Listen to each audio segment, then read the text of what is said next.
Respected Chancellor Ma'am, Pro Chancellor Sir, Directors, Professor Murlidhar, Mr. Amit Goyal, Dr. Sujay Nair, and Dr. S.N. Sridhara, Vice Chancellor of Hindustan Institute of Technology and Science, deemed to be university.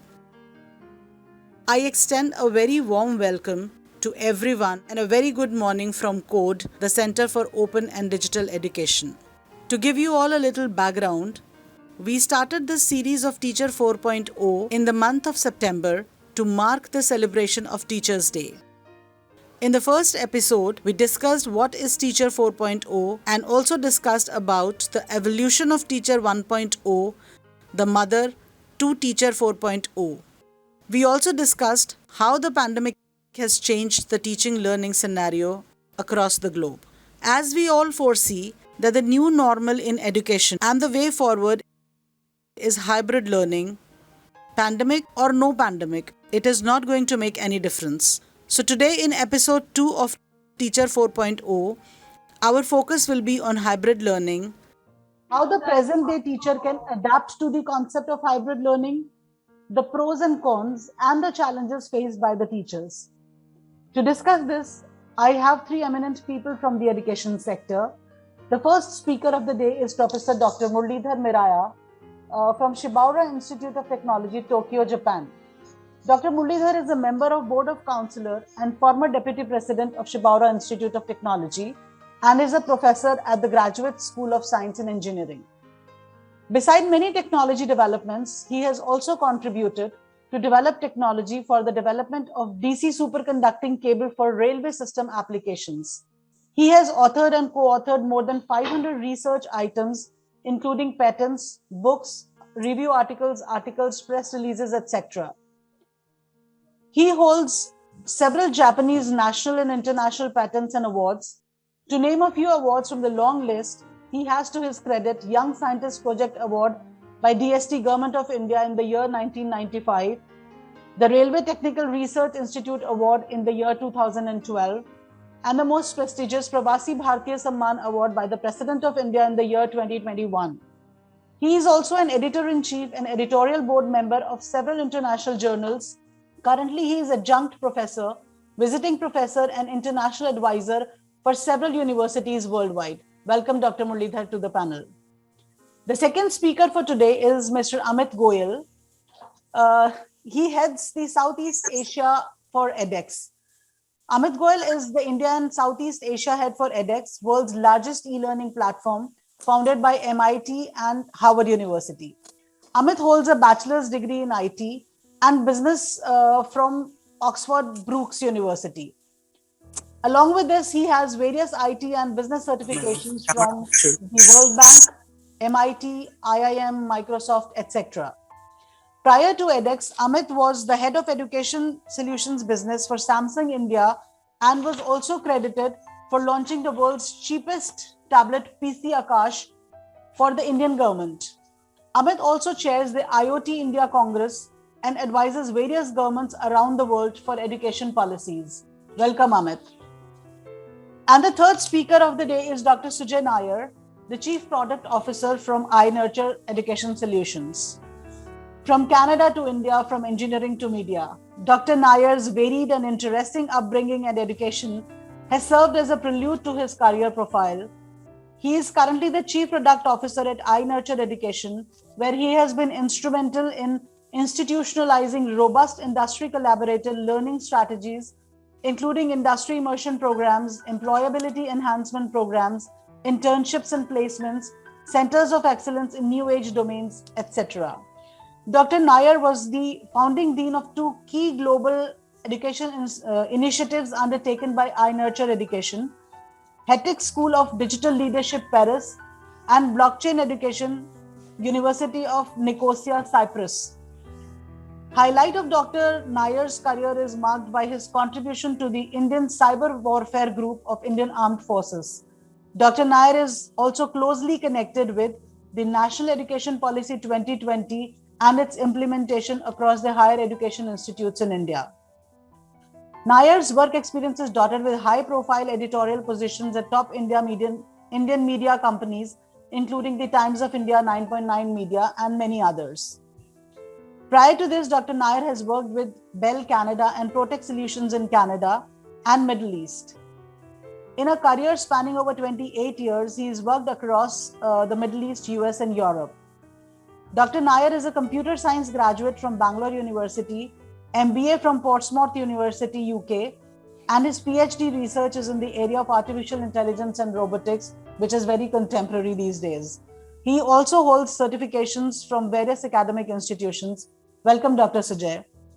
I am looking forward to an enriching discussion with such an eminent panel. Over to you, Dr. Sridhara. Thank you very much, Professor Ami, for the good introduction about the topic that we are going to discuss today, and also for introducing our eminent speakers. And we are aware that actually when the pandemic gave a big strike to the entire world, the first one who suffered were actually the teaching community, because they were not prepared for it. And in fact, during pandemic, when the lockdown was initiated, the worst actually hit was the teaching community, who are not prepared well in terms of, maybe the technical content or the technical know-how, etc. and so on. But somehow within a week or two, I think most of the universities started going for online classes. And that's how the online classes actually came into picture. And nowadays, I think they have mastered it, though there are some technical issues. Now, the time that a pandemic is almost getting over, and thank God that the institutions are getting open. During this, most of the institutions are inviting the students to the campuses, and now we are having a situation wherein we are looking for blended learning or hybrid learning, because few class of students or the few section of students have not returned to the university. So in this situation, the discussion today is going to discuss about the limitations and as well as the positiveness, and how do we actually take forward the blended learning or hybrid learning. So my first question, Dr. Muralidhar, so that we can take one by one, for all the speakers, what are the positives and limitations of in-person classes, that is offline classes, and online classes, and how do you envisage the scenario of blended or hybrid learning? Thank you, sir. Thank you very much. Before proceeding with answer the question session, I would like to thank Hindustan Institute of Technology and Science for inviting me as one of the experts of the panel discussion on Teacher 4.0 in the context of hybrid learning. This is Muralidhar.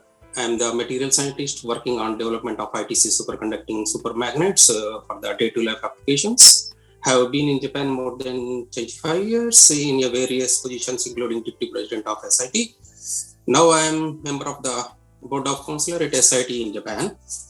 So the main question, I would like to say the main advantages in personal classes are more interaction and hands-on experiences.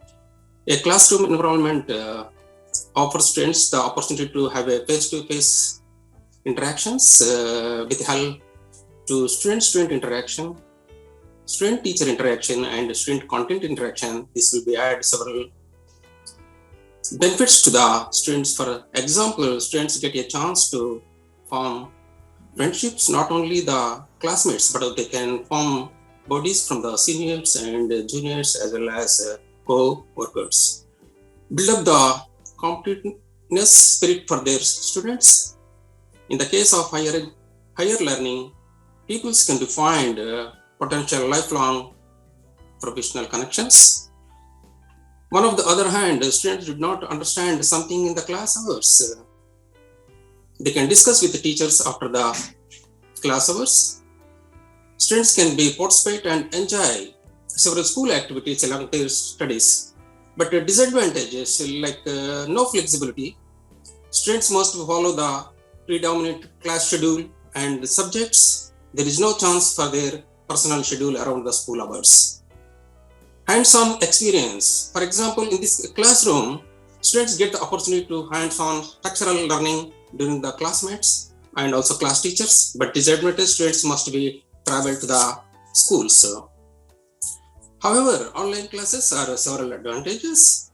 They are convenient, flexible, more affordable, and can unlock more learning opportunities.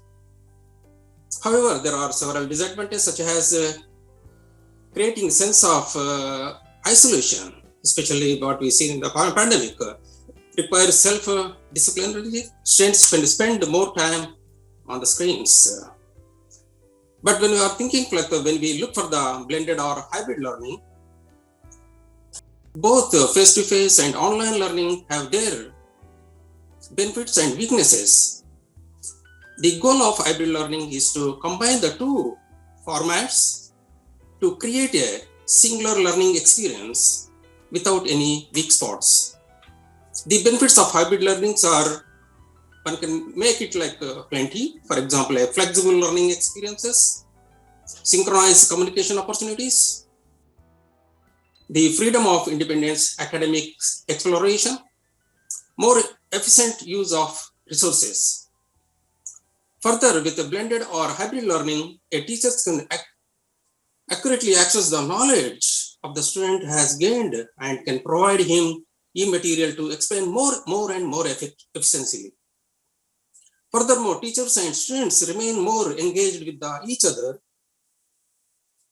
Students get more opportunity to interact with the teacher to get deeper knowledge. Somewhat, this hybrid learning is the more appropriate at this context. Thank you. Thank you very much, Dr. Muralidhar. What you mentioned is basically that we have a very good interaction in terms of personal classes, and whereas the limitation is they are time bound and the students may not be able to access those topics, etc. And we have a few advantages in the online. Better reach is there, but only thing is personal interaction is not there. So you say that the hybrid learning may be a good rule, etc. Now the question actually to Amit Goyal is same thing, but I would actually also request him from his experience of running these online class courses through edX, huge of them. Probably I think I'll ask the same question to Amit Goyal sir. Can you just summarize on these type of learnings and what are the limitations as well for the hybrid also? So I think much has been said and done about this already. My very limited 2 cents would be, and if I talk about students at a scale in India, most of the students aspire to get into the top institutes such as IITs and IIMs, and then we are left with NITs and other A-grade institutes. But majority of these learners, they study at 70% of the colleges are so-called not so elite colleges. And it's not that they don't offer the right infrastructure, they have the right campuses in place, they try to get you the good education. But the problem is students and employers have a preconceived notion that they're not job ready. So what we have seen is for a very long time, brick and mortar institutes, especially when it comes to the employability quotient, they have been failing us. And some of the reasons are, it's the compliances that our Indian institutes have to follow. They're very rigid. For example, if you have to launch a 3-year or a 4-year long degree, you will have to get the curriculum approved beforehand. And by the time you launch blockchain today and a student will understand it after 4 years, they'll become obsolete. Technology will change completely. So these students, when they go to employers, they do not find them job ready. And I think this is where technology should be best leveraged. One of the preconceived notion while mixing education technology on campus is technology is there to replace them, but it's not. And in my interaction with the teachers at different levels all this while, what I felt is sometimes teachers are afraid of adapting the technology. They're very comfortable teaching in a particular, chalk and blackboard and a duster type format. However, things have been changing. They know they have to adopt it. And COVID has given us the much needed nudge. They've started realizing that technology is not there to replace them. Technology is there to enhance them. And when MIT and Harvard came together to start edX, some of the key things that we wanted to change is no institute or no student around the world should be deprived of access to high quality education. So on our platform, we have been offering access to the best-in-class content from the top universities, absolutely free. We started getting results when we met students. For example, I fondly remember one of the anecdote from my CEO. A student came running to him at a Bangalore airport and he said, "Are you Professor Anant Agarwal?" And he said, "Yes, depends on what you have in mind." And the guy said, "Sir, you changed my life." And he said, "How?" He said, "Sir, I was studying at a random college in Bangalore and there was absolutely no chance of a campus placement. And while I was doing my degree courses, I took some of your online certifications from Microsoft, Harvard, etc. And after that, I applied to jobs at Microsoft. And when they interviewed me, they skipped the technical round entirely. They said, you have already demonstrated your credentials, your credibility. And that guy landed a job at Microsoft, and today he's doing fairly well. Now, this is just one of the millions of learners that we have. So, what I feel is education technology is giving you access to the right resources, which would otherwise be offered to only a privileged few. And moving forward, blended learning is going to become the new normal.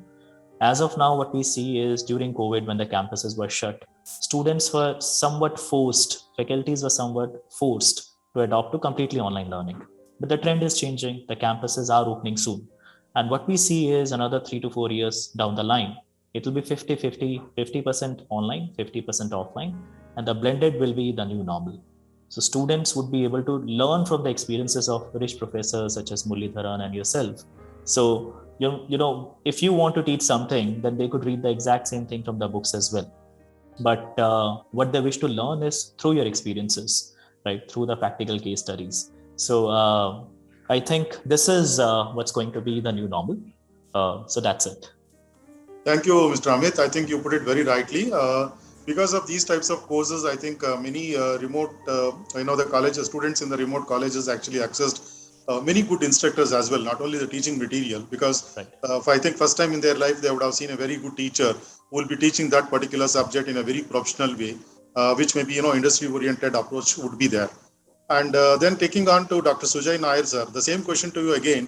And you can just add upon what are the major disadvantages, if at all, if it is there, for the hybrid mode of delivery, and what type of hybrid mode delivery for the Indian situation can be, accepted or can be implemented. Thank you, Honorable Vice Chancellor, sir. Pleasure to be here in august company of Amit and Professor Muralidhar, Professor Amy, yourself, sir. Amit, thank you for bringing Anant Agrawal's name. He's a good friend too. Thank you so much for that. I had forgotten about him, but you reminded me about him, so I should call him. I'm going to slightly differ from what we're calling it. There is a difference between blended learning. There's a difference between and hybrid learning. I think what's going to happen is what is called the world is going to make, it's going to be called phygital, right? It's a combination of digital and physical that's going to rule the world. And as we go forward, there's going to be disruptions in the education system that we see.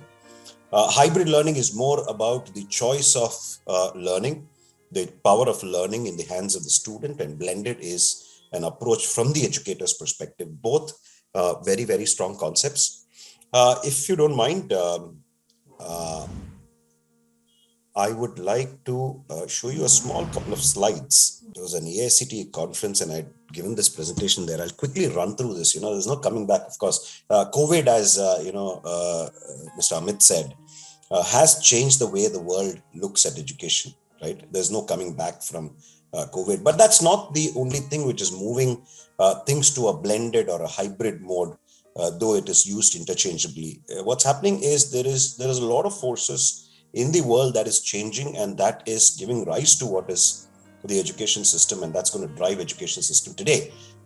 Three things very, very clearly: the future of work, which is the work itself, the workforce, and the workplace. All three are changing dramatically. What you see, workforce. Gone are the days where you used to attract, develop, and retain talent.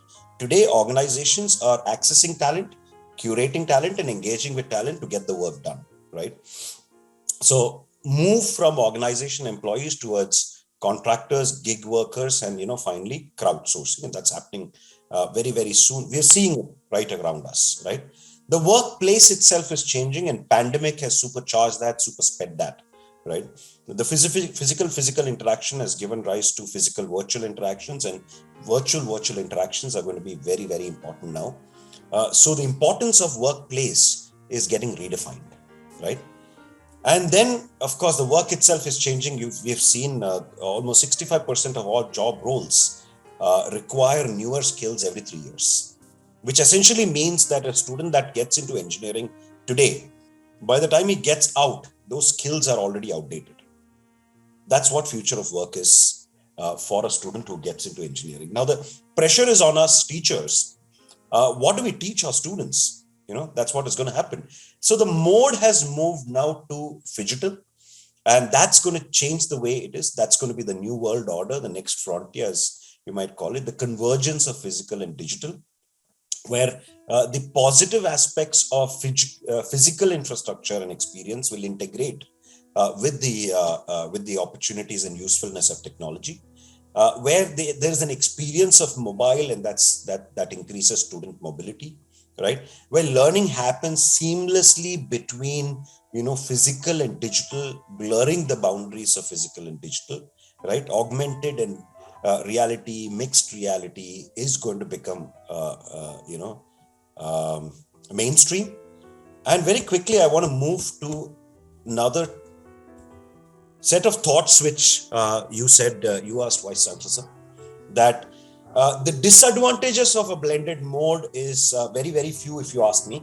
I'm a very, very pro online person. And I believe that the online education can mirror the physical interaction minus a few points of, actually seeing eye to eye with a person. Today, technology offers a lot of tools, offer a lot of, learning and a lot of activities that you can do online, which can mirror classroom teaching, right? I think about 2 years back, UGC has come out with a norm, with a complete guideline of how to implement blended learning in your university. And that talks about multiple strategies in terms of collaborative learning, how do you bring in active learning. It defines, implementation of flipped classrooms, social learning environments, project-based learning environments, tool-based learning environments, all in the phygital or a blended construct. And that can be there. The advantage that you have is the pedagogy is in your hands. You can use advanced pedagogical tools, and you'll have technology to take it to the masses. And that's what I feel is going to be the bigger advantage. The only disadvantage I see is limited to the changing, I'm a big proponent of the whole Gurukul system. And I think, MacArthur did a big blunder by changing that Gurukul system in India. Because education is not utilitarian. It is actually for knowing yourself and connecting with yourself. I think that's the only place where there is a difference. Otherwise, from an employability, like Amit said, from an employability perspective, online learning is just out there. Blended learning is even better. Dr. Sujay Nair, I think you have put it very rightly, and also I think you put it very aptly also, and you introduce a new word for me, physical plus digital, called phygital. Maybe they are already always, but I think it's a good word. I think I'll carry on further with that. Quickly, before actually I hand over the session to Ami Agarwal to carry on, I just would like to say there is a joke, which we always crack among ourselves. When the physical classes are there, we used to say that, no, please keep quiet and all that. Now the online classes are there, windows are shut, the videos are closed, and everybody is on mute, and we don't know whether the students are sitting in front of us, and we keep shouting, please open, please talk, somebody should talk, like that. So that's how it's going. Right. Yeah, Professor Ami, for you to take it further. Thank you, Amit. I have always been saying that we teachers have to realize that the technology is not there to replace us. There cannot be anything that can replace a teacher's importance in a student's life. You aptly said that, the pandemic probably made the insecure teacher realize that the technology is here to help me, to complement me in delivering better education rather than replacing me. And as Dr. Sujay Nair said that, I am also a proponent of online education. I've been doing it since 2005. And I was talking about online teaching in 2001 when people, including my husband and my brother who works with Microsoft, they had written me off that this girl has gone crazy. How can she teach maths on a computer? Where she cannot write, how will she teach maths, So I come from that background, and I completely agree with Dr. Sujay Nair, what he said about online education. And I also feel that, initially we thought that there is the piece of empathy was missing from the online learning. But now with the advancement of technology, that empathy is also there between the student and the teacher. So the online learning has, found its own way and has found its own acceptance amongst people. Taking this forward, Amit, my next question would be to you. that what, according to you, are the major challenges of effective implementation of hybrid or blended learning? Now, the meaning of hybrid and blended learning has been a little changed by Dr. Sujay Nair. So, in that context, how will it be? I don't know if I changed it, madam, but there is a slight difference. I agree. Yes. So, over to you, Amit. So I think this definition, the challenges have really evolved over a period of, I would say, 10 years. 10 years ago, the challenge would be technology is very expensive, right? How would students access these online classes? And at that time, the Indian government came up with Akash Tablet PC. And when we launched at PC, the government and the company was very proud that we are able to give something very affordable to students, a 3,000 rupees tablet. But when we students and the teachers, we realized we do not have bandwidth. At that time, content providers would say, how can we deliver lectures online? There is GBs of data. And we're talking about speeds which were into KBs or maximum MBs. But thanks to Jio, even that is taken care of. So I think over a period of time, problems have been resolved automatically. First was about accessibility to devices. At the grassroots level, at the last mile, it is still there. But if we look at the population that we could cater to, that has changed significantly. The cost of access to these devices has reduced significantly. Secondly, the internet penetration has increased significantly. Now, the last few years, and while working very closely with the top universities and content providers and consumers, we realized it was about the content. And now with platforms like edX, even the content is there. So today, when we reach out to universities and we tell them, best-in-class content is there. The content from MIT, Harvard, Oxford, Berkeley, Columbia, Microsoft, Google, etc. It's all out there. And 2 years ago, they used to say, it is there, but we want certifications and we want them at an affordable cost. During COVID, we said, okay, we are a non-profit. We would love to give it to you for free. We started giving free certifications to universities. And, each package would otherwise cost about $500,000 to $1 million for these universities, which we started giving away absolutely free. And while we did that, we realized there is still something missing. And that is motivation, right? So motivation among students, motivation among teachers, motivation among policymakers, that is one of the key hindrances that I've seen in the actual adoption of online learning, blended learning. That's one.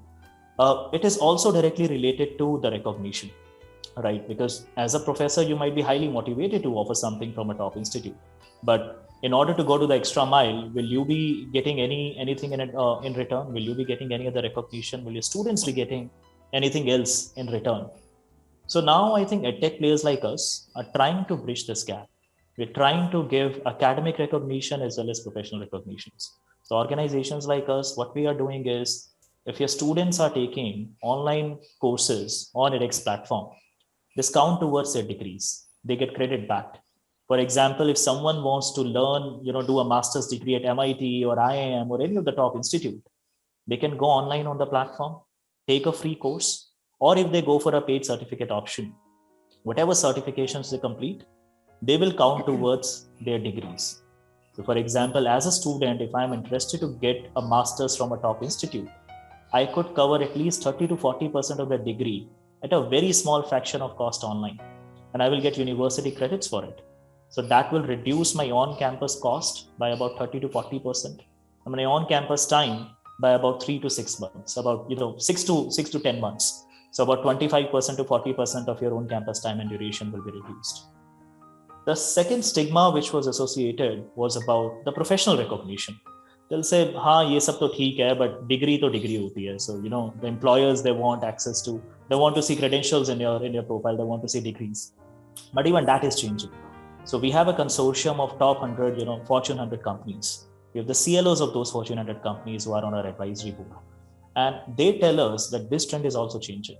Moving forward, the degrees will no longer be the eligibility criteria. And it's all about, it's a skilled economy. It's all about the skill set. So in India, we are working with, if you pick up any industry and most of the key names would be using edX or similar platforms to train their workforce. And some of them have become very vocal. They say, when we go to campuses and we hire their students, and what we look for is something additional, something that, tells us that the student is motivated enough, they have acquired a certain skill set, maybe using online courses from platforms like edX, those students are more employable for us. In fact, there are companies like Tech Mahindra, which goes out in the open and says, I want to hire people in 6 emerging technologies, AI, ML, data science, IoT, etc. And here are these best courses on the platform. Anyone in India who completes one of these programs will be given a guaranteed interview opportunity with us. GE did the same. ICICI is about to do the same. Many of the companies around the world are now giving professional recognition to these. And we are working with ecosystem from the academic perspective to give these recognition. So these are some of the key challenges: academic and professional recognition, the motivation, the access to the content, access to the technology, the bandwidth. Some of these problems were there, but they have been changing faces. We are able to overcome them. So I would like to end this on a positive note that the challenges were there, they have been evolving, and every year we found ourselves battling with a different challenge, but it's a sweet war. Yeah. Yes. Thank you, Amit. I always say that yes, the technology has become more accessible now. Even if you go to the villages, you can see the children with a smartphone accessing all the video content. Whatever they are accessing, that depends on their preferences. But yes, they have that access. The data cost has decreased so much in India that it is now accessible to everyone. Even a small child can access that. So that has enabled online learning. But as you rightly said that yes, we face new challenges every year. Like last year we faced in terms of pandemic. So yes, they are there. Now, Dr. Sujay Nair, what's your take just on to this? very quickly add Sure. on to this, the last one which I came across, which Yeah. I hear this on a daily basis. I think now it's too much of the abundance, too much of the content, too much of the edtech. Right? Actually. So what we also need is some curation, some sorting, and I think Sujay is going to cover this. I saw one of his point. It's about curation as well. So Exactly. I think less is more, and iNurture could sincerely add something more to it. Yes. So over to you, Dr. Sujay. Thank you so much. And I'm going to mirror exactly, and I'm going to resonate what Amit said. I don't see there is too much of a challenge in blended learning. We are actually going better and better in terms of, there were changes, there were challenges. 0.6 micron hit, the world, and it kind of brought the entire world down. We had a knee-jerk reaction to that. The entire education system just took the classroom and put it on a Zoom or a Google or a Microsoft team. Now that's not online learning, right? That's still putting a teaching content on an online mode. It's not learning content, right? Learning content is very, very different. The pedagogy is different. The, how you approach it is different. The assessments and evaluations are different, right? The methodologies for the 3 domains of Bloom's itself are different. How do you build cognitive abilities to, effective domains to, skills in the psychomotor domains? They're all very, very different. In the online space, I think the changes that we will see over the next many, many years is going to be supreme. Like I said, last time, there are a lot of guidelines already put out by UGC, which promotes online learning in a blended mode, of course. Yeah, and the power and the flexibility to how to do that is in the hands of the institution, right? Depending on, of course, what is the autonomous status of it or university status of the institution. From a perspective of learning itself, right? Now, today, UGC comes and says you can do 40% of your, credits from your NPTEL and SWAYAM, right? Now, that means that about 30%, of course, you still will spend about 10% out of the 40% in evaluating the attainment of those, 40% credits. But within these next 60% credits, you can offer another 40%, right? Using your own LMS system or, fantastic platforms like edX, right? You could do that. And have your tests, assessments, and, evaluations to ensure that the attainment of those 40% credits are already there. That's in the hands of the institution. That means about 64%, right, of today's learning environment and learning mode can be done online, right? So that's in your hands today. Now, the challenges, perceived challenges, I wouldn't even call it challenges, the perceived challenges that you see, right, are in the mode of, I don't get to see my child's eyes, or I don't get to, I don't get to interact with him. And if he's talking, I don't see it, right? My question is, how did you manage, before online learning, right? And as you go, you had 60 students in the classroom. How much of one-on-one time can you spend in a fifth? It's not even a 1 hour class, right? In a 1 hour class, you're teaching for 50 minutes, right? About 9 to 10 minutes on an average, and this is a global average research done by a lot of people, is wasted on non-productive teaching time inside the classroom. So you effectively have about 40 minutes, right? That means a few seconds of time with every student inside a classroom. Now, that's not enough for a teacher unless you're Superman, right? And I don't think we have too many Supermen in this world. There's only one. Now, the online blended mode of learning, there are methodologies that can be done online, which can still increase the engagement, student engagement online. And let me give you an example. I took my daughter out of, she was in 10th.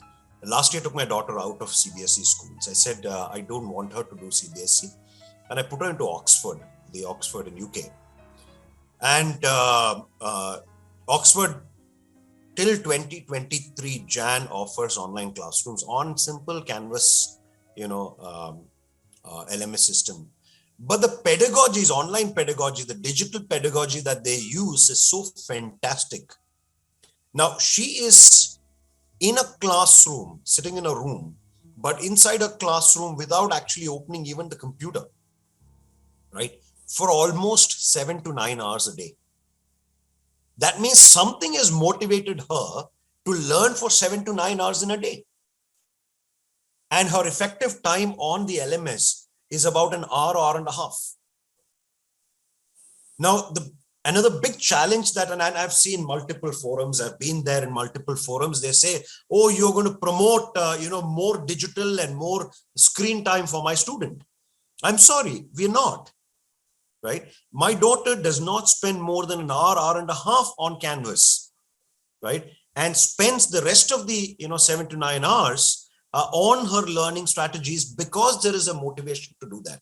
That means the pedagogy, they've done something right with the pedagogy. That means there's somebody in this world doing it right. So if we have a challenge, probably we are doing it wrong, right? So somebody's doing it right. So I completely resonate what Amit says. I don't think there is a challenge, right? The challenge that we perceive, not even there, we perceive is what is called teething issues, right? And I'll tell you why. Look at all of us, right? How many of us teachers are below the age of 25? Right? So that means we are not digital natives. We are all digital migrants. Yes. Please absolutely. understand, we are a set of digital migrants trying to teach online to a set of digital natives, right? There is a big disconnect there. So the perceived challenges that we have is very different from the challenges that a student perceives, right?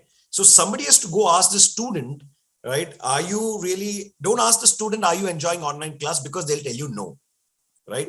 But believe me, you ask them, are you enjoying class, right? Physical class, they'll still tell you no, right? So it's not about online. It's more about the lack of pedagogical practices and advanced pedagogical practices that we've implemented to teach digitally, which went wrong. Thus, the student satisfaction is reduced, right?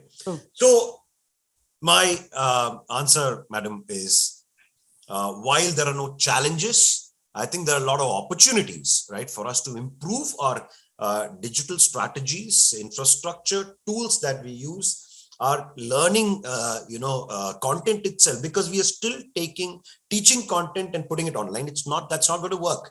You will still have bad learning outcomes, right? I think challenges are just perceived. It's the digital pedagogies that we need to now imbibe within and implement. I agree, Dr. Sujay, that, the way we are teaching to the present day generation is not the right way. We are teaching probably the same way as we were taught years ago. Absolutely. But what I feel is, with the technological advances, with the with the kind of platforms that are available. Even if I talk of MS Teams, it gives the teacher an option to directly play a YouTube video there. So there are so many videos on each topic that you can find. You can actually choose. You can, if you put in some time, some effort, you can actually find a beautiful video to show something to the students, where it becomes so much more better for them to visualize the concept that you are teaching.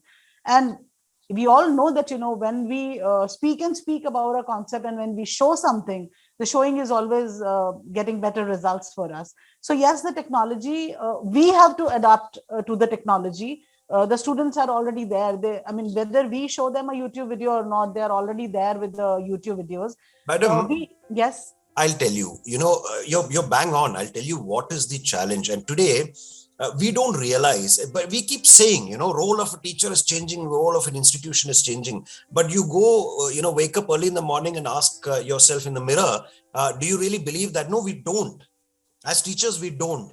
We have moved from being faculty to being learning experience designers, right? Our job is to design learning experience for our students. Amit was talking about curation.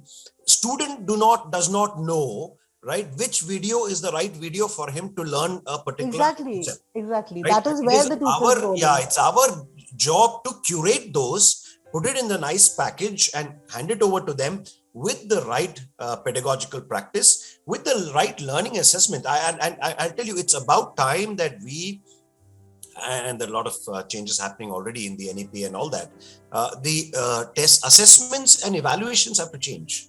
Yes. Right? We are not assessing the learning outcomes, right? True. The pedagogy is not in the teaching. Pedagogy is actually in the assessment.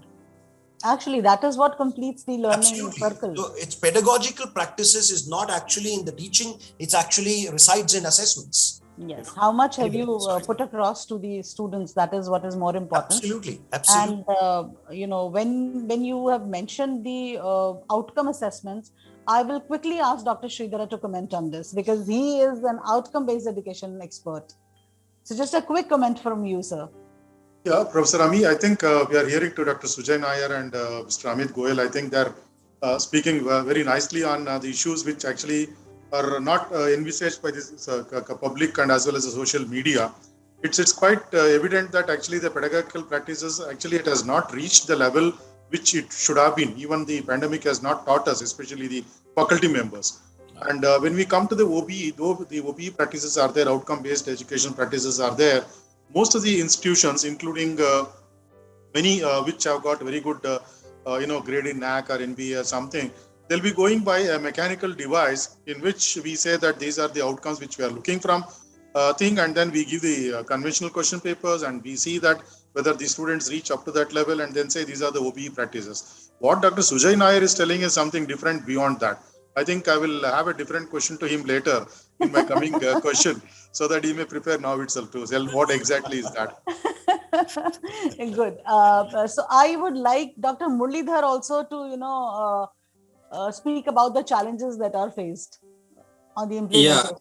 Yeah. Thank you, madam. Thank you very much. Actually, I totally agree with Dr. Sujay and as well as Amit Goyal. But however, one can think about for example, higher education must be prepared, addresses several challenges. Instead of, for example, what we are talking about the top tier universities. For example, my son also going to Oxford and also Princeton. There is no problem at all such institutions. I'm really telling. But when you consider the most of the institutions worldwide, if India, so how many institutions are in that stage? In Japan, we have 800 institutions. We cannot compare MIT or Harvard or Stanford. I'm really telling. So in that case, it's commonly in the Indian context. Last month, I visited in India. Just somebody is taking the classes in my family, but suddenly current was gone. Another day, internet connection was wrong. So such a things, it is not works. I'm really telling. For example, especially developing countries and also developed institutions is entirely different. Of course, in that case, I think development of technology infrastructure is very, very important. How the network connections are there, how the faculty management, testing, grading, video conferences, security, all the things we must be think about, like especially like our country like India. And also technology knowledge. In the case of faculty, most of the teachers in the Indian constitution, they don't know about how to use the technology, how to organize the technology. Apart from that, even though as a developed country like in Japan, when the pandemic started, almost all the teachers, just when we are making so many, in our university, we have like 650 staff members.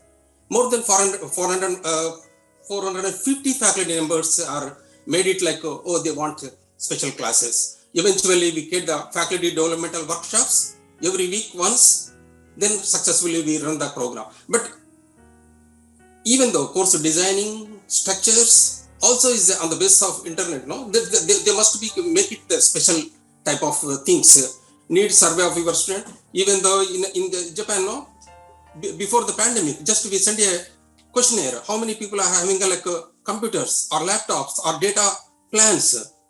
More than 30% of students requested the need for the computers. Something like that, we cannot say, everything is fully implemented. We have still challenges. We must roll out how we have to be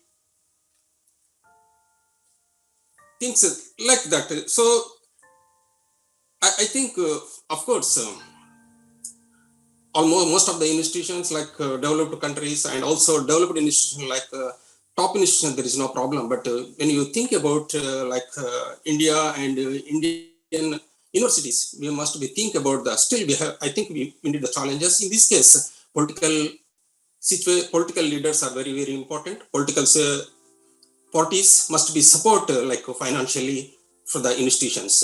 That is my thinking. Sir, I completely agree with you. There are challenges. There are challenges to everything in life. I mean, it's not just online education. There's challenges to offline education as well. We don't have roads, sir. We don't have roads for students to go to the classroom, right? We have so many challenges in this country. It's not even a joke. It's not, we still hear, stories of how there is a tribe, walks 5 kilometers, have to cross a river, and sit in under a lamp and study. Now, those challenges will be there, and that's not, but that's not a direct challenge to online education or a blended mode of education. It is a general challenge, which is easily solvable. You have a great government and you have a great, your money in your country, you can solve that problem. 5G can solve this problem. I mean, more renewable resources with lesser corruption in the government, there, problem solved. I'm saying this is a very different challenge, which is not related to blended mode, right? We do have challenges of classroom now, but the biggest challenge that you see is we ourselves as teachers have to change and adapt to the mode of teaching, because it's never going to come back. Now once we're never going to have the normalcy back in the world again, right? Gone are those days. So if you're thinking that Corona chala jayega or we'll be back to normalcy, no way. And I'll tell you, you and me used to make fun of those people from Northeast and people from China who used to wear those masks, right? True. Now they gave a curse. Now the whole world will do it. Yes. Right? So the changes are going to be there, sir. And I think it is our responsibility as teachers to be the forerunners for this change and show that light to the students. True. Right. And let me tell you something, sir. And this is going to happen right before our eyes. And you and me are professors of the old generation. Right. I'm also closing 50s. Though you look very young, sir, but I'm hoping you're also closing your 50s, right? But believe me, this is a disruption you and I are going to face, right, within the next 3 years. And let me show that to you, sir. Let me just show that to you. Thank you very much, sir, for all your thing. You can just have a look at it. Yeah, we'll have a look at it. Right. So these are some of the trends which are generally going to change in this world, right? And this is not new. It's all very old. Everybody has heard this. I mean, Amit will say, oh, these guys are very old. These guys are already become donkeys. They're showing some technologies which is there for 10 years. I mean, Internet of Things has been there for 40 years, right? Augmented reality, where kids today, my daughter at, age of 16 is doing augmented reality. Personalized learning is what we have been saying for the last 40 years, that everybody gets personalized learning. Blockchain technology, smart spaces, nudge tech, wireless, smart campus. The important thing is, all these work together to achieve personalized interaction between the teacher, student, other staff members, and the material of learning. How do you orchestrate these technologies and tools to bring in that mode of learning outcomes is going to be the most biggest thing, right? And let me show you these 4 things, disruptions, or 3 disruptions that's going to change, right? And this is going to change right in front of our eyes. Professor Muralidhar, this is going to be a problem for people like you and me and Sridhar sir, right? But this is going to happen, right? Walls are going to disappear. Classrooms are not going to have walls, sir. Right? Walls are going to be like this. They're going to be augmented reality, mixed reality walls which interacts with the student. So there is an interaction, meaningful interaction between the student and the walls, right? And the content material that you're going to learn from, right? Desks, as you see, are going to change. So desks are going to be interactive devices where a student can submit, things like examples of classes, assignments to their cloud accounts. That's going to happen, sir, right? Virtual labs, we've all heard of virtual labs. So there's going to be more immersive learning called holograms. Right? This is going to be the next level of labs. They're going to be holographic labs, and the students that you see standing around may not even be at the lab, the physical location. They would be probably wearing virtual reality glasses, working together in a holographic lab somewhere from their own homes. Right? Me from Goa, you from Japan, sir. This is going to happen right before our eyes. Right? University. I will wait for this. Sorry, sir. Sorry, ma'am. I will wait for this to happen. There's so many institutions, there's so many companies, right, who are right now at the I would call it a bleeding edge of this research, right? Bleeding edge of this research. Believe me, there are things which talk about, even from the hidden technologies that are being developed by armed forces and all that. There's so many open technologies and open source technologies that are being developed for, enhancing learning outcomes for blended or digital learning strategies, right? So that's my 2-bit take on this, sir. So I agree. Yes, sir, please carry on. Yeah, thank you. I think the discussion is very, very interesting now, and it is reaching, the climax as well. Yes. I think I changed my questions now, basically. Sir, actually, Sir is actually hell-bent on asking me a tough question, ma'am. Sujay Nair, sir, you are making my life tougher here. He's an age-old professor, so you can expect that, I know. Okay, good. So basically, I just recall when I started my career in 1985, I was from mechanical engineering, and there were not many computers in the college itself, where I studied in my college. There were only about 2 computers at that time, XT and AT, one XT and one AT. Then we were actually learning Fortran, and Fortran was introduced to other classes as well.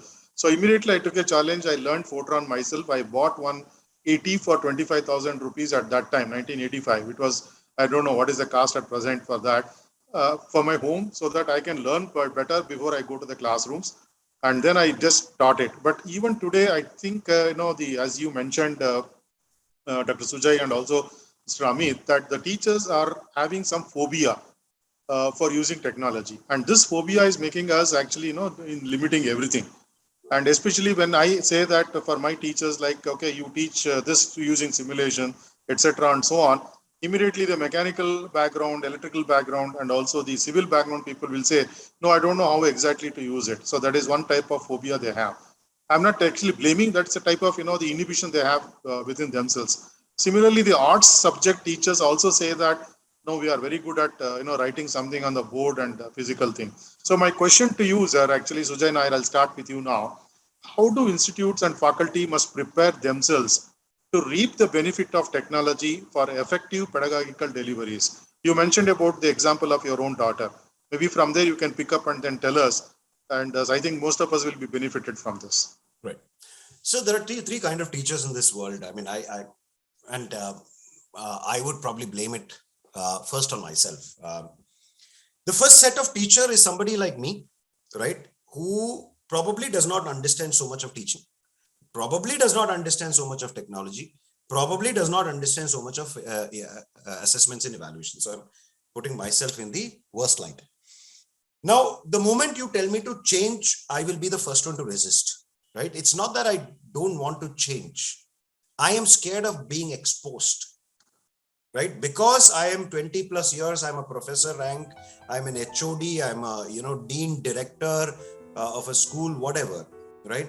I am scared of the change because it exposes my limitations. That's one set of teachers. Then you have another set of teachers which come back and tell you, you know what, I am okay for the change, but I don't know the change. These are people you can work on, sir. And I'll tell you how we can work on. And then you have the entire generation of young teachers who are bubbling with energy, who want to change, right? Who again do not know how, but then they are very adept using technology. Right? From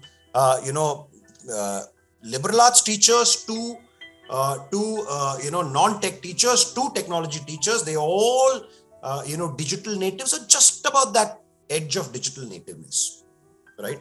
Now, how do you deal with these three kind of people? Now, one is we need to set ourselves right, in our journey in technology. Now, the problem is that we set ourselves with a technology saying that, okay, this technology is going to take us for the next 10 years, 5 years. It's not going to happen, sir, right?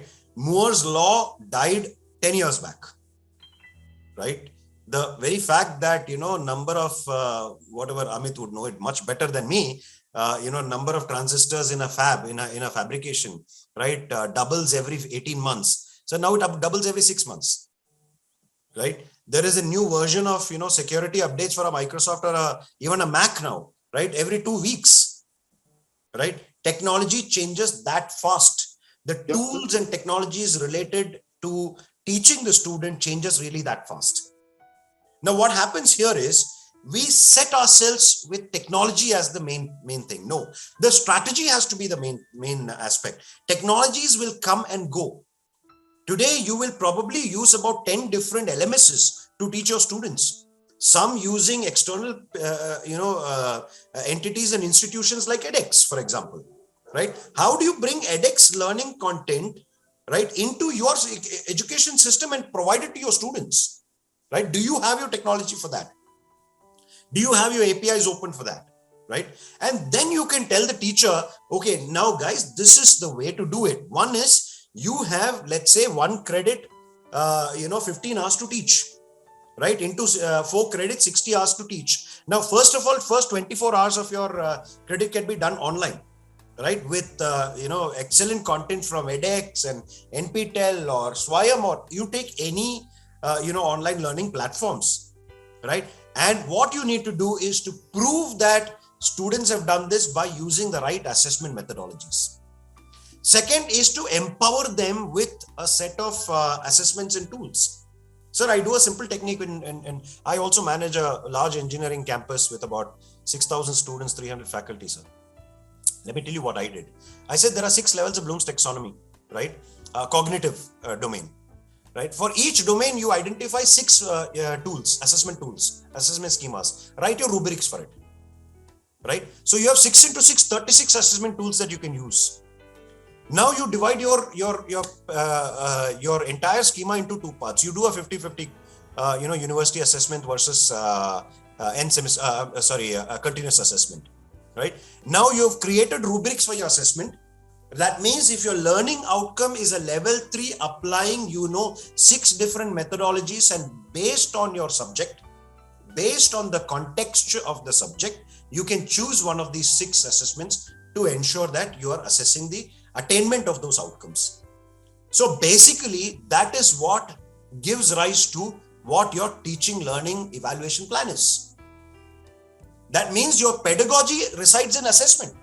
Then you can decide on your pedagogy, on your teaching learning plan, right? Then you're using an edX, you're using this, you're using that is where you design the learning experience for your student. And then you ask a student, sir, what is your experience? They say, oh, I'm really engaged with my teaching. I have taken teaching in my own hands. And that's what a student of the new generation wants, right? If you can enable the teacher to do that, you have created a set of 14 lakh teachers minus 25% who will never change, right? Maybe I come from that 25%, but you have the 14 lakh minus 25% teachers that can be the next big change makers in the education system, and that is what NEP wants us to do. Today, NEP says, sir, exactly like you, I'm an engineering graduate, sir. My whole thing has been engineer, and biggest problem with engineers is that we think ours is the biggest discipline in the world. We don't believe that liberal arts exists, right? And I'm a big against it. I mean, till early in the, till about late 30s, I used to still think there's nothing to beat engineering.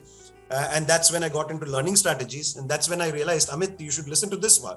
You look like a young boy, right? No, a young gentleman, of course, right? Mathematics, the foundation of all engineering, is not even an engineering topic, right? It is actually a life art. It's a humanities topic, right? Exactly. So this whole concept of this single disciplinarity has to change to bring in interdisciplinarity within your discipline. Yeah, Dr. Sujay, you also mentioned actually this STEM should be changed to STEAM. I think there itself, that answer is there in that. Absolutely. Exactly, you're looking at it. STEM is a failure. STEM is a failure. The moment you bring STEM, sir, I'll tell you why. We as faculty are doing the biggest mistake by teaching STEM to students and not bringing in arts, right? Because we are teaching a student to become binary. And nature is not binary. Nature is multinary. Yes, exactly. Right? Nature is not binary. So you have taught a student to be binary and you're sending him off into the world. Yes. And there he sees, I know things as black and white. There's so many shades, right? Exactly. So you have not taught the student the right way. So let's stop teaching students the way we are teaching students. Let us actually take this one step ahead and become experienced designers, learning experience designers of students. Now, here is the biggest advantage to institutions, right? Now you can have teachers who probably are not 100% good in their subject. Now, I don't need an Amit who is, let's say, an expert in AI. But even if an Amit, a 60% expert in AI, will do for me. Because the rest 40% he is going to curate. From edX, from here, from there. And he's going to create that learning experience. Right? A Professor Muralidhar who's probably an expert in, let's say, embedded systems. Right? 100%. Sir is, super duper. Sir is Superman of, embedded systems. Now, he still needs to be a learning experience designer. Now, Sujay might be a computer science teacher, but is only a 30% effective teacher. Now, I can enhance my teaching quality by bringing in the right pedagogy and the right curated learning experience for the students.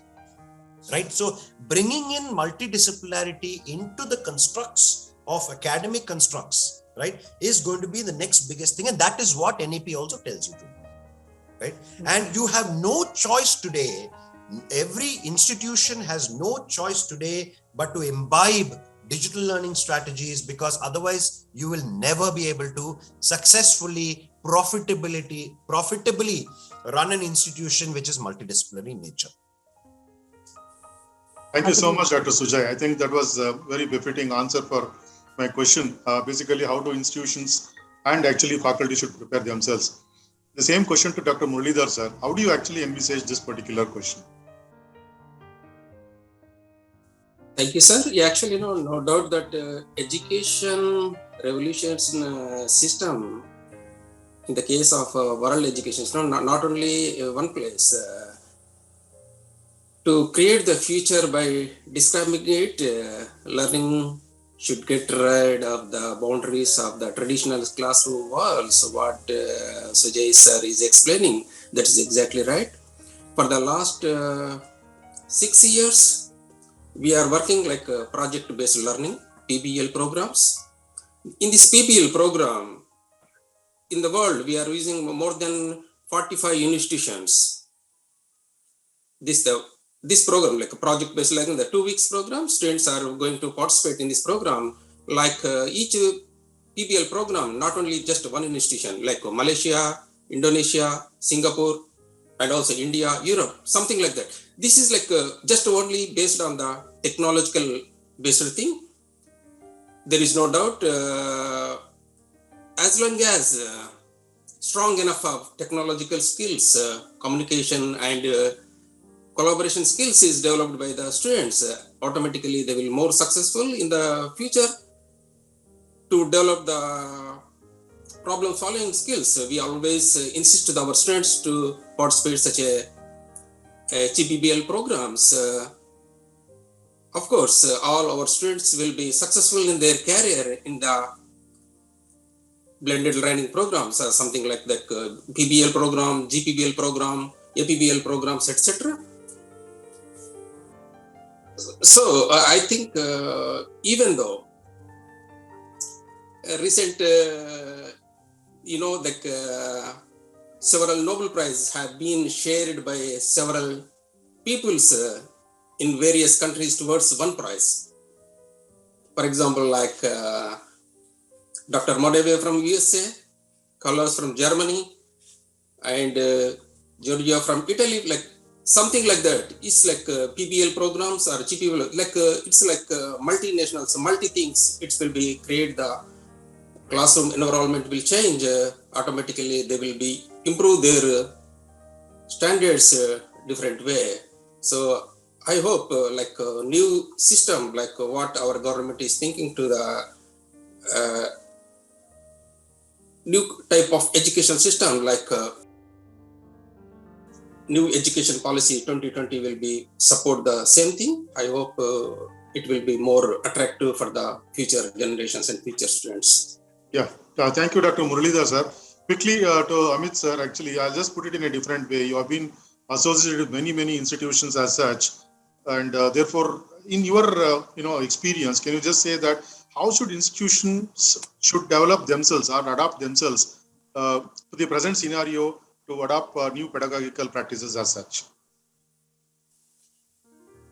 Sir, I would simply say institutes should have an open mindset. Much is available out there. We reach out to institutes, we reach out to universities, and not just edX. There are many players out there. What I know for sure at the ground level, there are key challenges that an institute faces is many times they're not even able to fulfill all the seats that they have in their campus, right? They're not really able to have a good placement record, which overall hampers the brand image. They're not able to reach the level of IITs and IIMs over there, although they would have the best intent in mind. The solutions to these challenges are already out there. I firmly believe that when we go to an institute, we could make your learners more employable. And not just when I say we, I'm talking about edtech players or other solution providers who are giving you access to high quality education by any means. So embrace that change wholeheartedly. Accept the content which is out there. Reward the faculties and students for taking those courses. For example, new education policies, AICTE, and the regulatory bodies, they are doing their bit.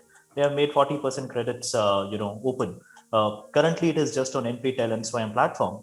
But if your institute would want to give 40% credits to courses from platforms like edX, Coursera, they can simply write to AICTE and they will make that happen. Secondly, if your institute is taking that effort, make sure your teachers are rewarded. Frankly, over a period of last 6 months, I've come across some horrific stories, and wherein some of the teachers have came up and said, our institute is treating us in a way, they give them salary in their bank account and they take back the cash. So when we talk about the level of corruption in India, this is something which is happening to teachers at a ground root level. So I think the lalas who are sitting in those universities, who are the ultimate decision makers, have to think something different. So they are acting penny wise and pound foolish. So they really need to change it for the betterment of students. So yes, recognition, changing the mindset, and just coming out of their comfort zone and accepting what is out there would really solve the challenge. Today, I can take this challenge. If a campus tells me that I have so and so problems, for example, I could only fill up 40% of my seats, in a particular class. Out of those 40% students, 50% is my failure rate in a particular subject, and none of the student is employable. We have done several pilots with similar colleges, and we are able to do a complete turnaround in about 6 to 9 months. So the kind of solutions which are available out there, the college should have the right mindset to go ahead and embrace that. That's it. Thank you so much, sir, for this enlightenment that basically the change of mindset is very important in the current scenario. Otherwise, I think we'll not be able to adopt any technology which comes into picture.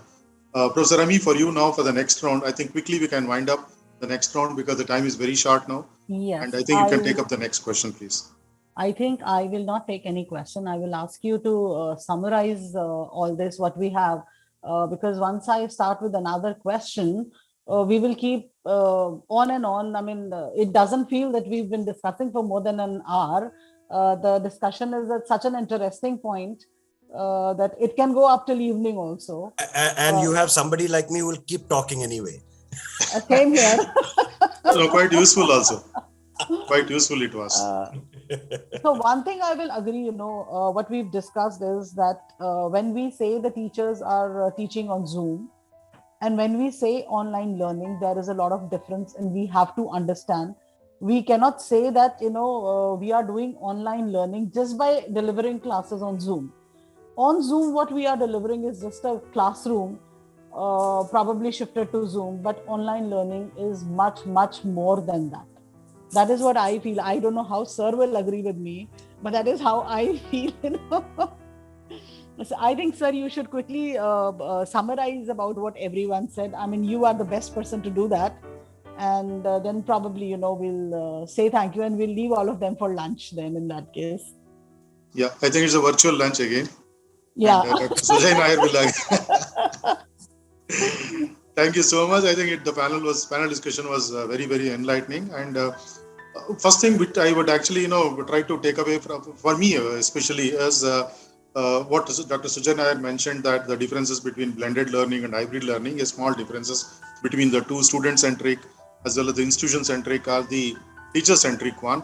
That is number one. And Dr. Muralidhar actually mentioned about the challenges, especially the technical challenges. I go with him for a few things because even in our institutions, basically the students who are actually in Northeast as well as in down South Kerala and also from Kashmir actually had some difficulties in the accessing the network, a good network, and they could not even take the assessment also. But I also go with Dr. Sujay, unless we make these situations come through, we will not be able to adopt such solutions. When we have difficulty only, we will alert for solutions as well. And Amit was mentioning basically on how actually the edX made a changeover in most of the institutions, where the institutions actually did not had a proper infrastructure in terms of teaching facilities, etc. But by going through those particular courses and the pedagogy has been changed and they could be placed. So this is actually a real technological advantage.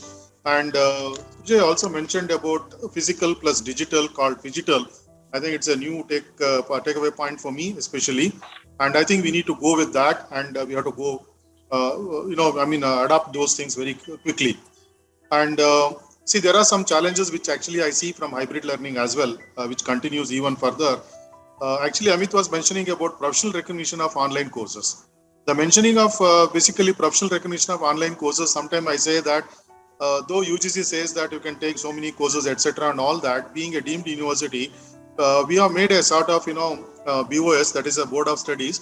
And then we say that these contents actually suit to this, and therefore these types of courses can be taken. That type of polishing is required so that you will not completely deviate away, because a few courses are about a few days courses, and a few courses are about a month course, a 3 months course, and also the content may be varying. So this is one thing which actually, though it's not a challenge, basically it's a point to be noted.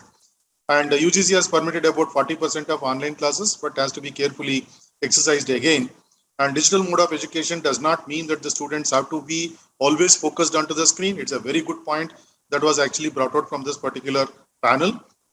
And basically, it was also mentioned that the change of mindset is very, very important for any institution or faculty to adopt the new technology. And therefore, the new technology will definitely be of great help in the coming years. And though whether the pandemic continues or not, I think the blended learning and also the hybrid learning will continue at least for the 10 years before another new technology comes in.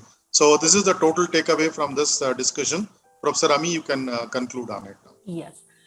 Thank you so much, sir. And thank you all the eminent panelists. The discussion was so engaging that I actually forgot time. And I got more and more questions. I think, when we have this monthly episodes, we will take, a continuation to hybrid learning in one of the next episodes so that, we can continue further to discuss on. I think sir will agree with me on this. It was actually a mind-blowing discussion about the way forward to the new normal in education. It has given us all, I believe all of us have now a few points to ponder and a lot of food for thought. Each one of you had brilliant ideas, your unique views about the topic. And it was really wonderful to have you all in the panel discussion. I joined the entire HITS team to thank each one of you, Dr. Muralidhar, Dr. Sujay Nair, Mr. Amit Goyal, to spare your valuable time and be a part of this discussion. We all will come up with a new session of Teacher 4.0 next month with maybe an extension to hybrid learning or some other new interesting insights to the changing scenario of education worldwide. Till then, stay tuned, stay safe. Thank you, everyone. Bye-bye and have a good day. Thank you, sir. Namaskar for all the panel members. Thank you, sir. Thank you.